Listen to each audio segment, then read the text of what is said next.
Peluncuran pemilihan kepala daerah, gubernur, dan wakil gubernur Sumsel yang diselenggarakan oleh Komisi Pemilihan Umum KPU Sumatera Selatan pada Minggu malam sangat disayangkan oleh budayawan Sumsel lantaran tidak memberikan kesan muatan lokal yang ada di Sumatera Selatan.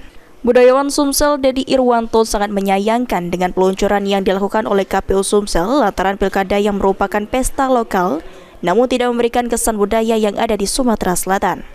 Menurut Dedi, di tengah rangkaian acara resmi harusnya menampilkan adat dan budaya yang ada di Sumatera Selatan, bukan malah menghadirkan band nasional yang dinilai berkesan terlalu menghamburkan anggaran.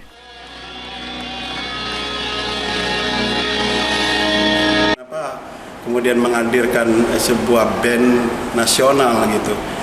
Padi tentu dia agak mirip misalnya yang diselenggarakan oleh KPU yang ada di Bengkulu dengan menghadirkan misalnya Jamrud. Nah, tapi yang menarik gitu band itu justru dihadirkan bukan di sebuah publik umum gitu, artinya ada ribuan seperti di Bengkulu.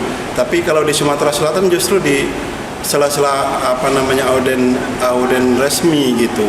Misalnya para pejabat di Sumatera Selatan, sehingga ini menurut saya cenderung menghambur-hamburkan dana gitu.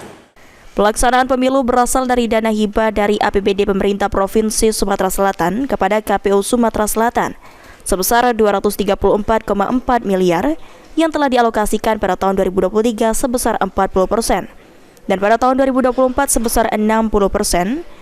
Dengan pendataan naskah perjanjian hibah daerah atau NPHD antara pemerintah Provinsi Sumatera Selatan dengan KPU pada tanggal 9 November 2023 yang lalu.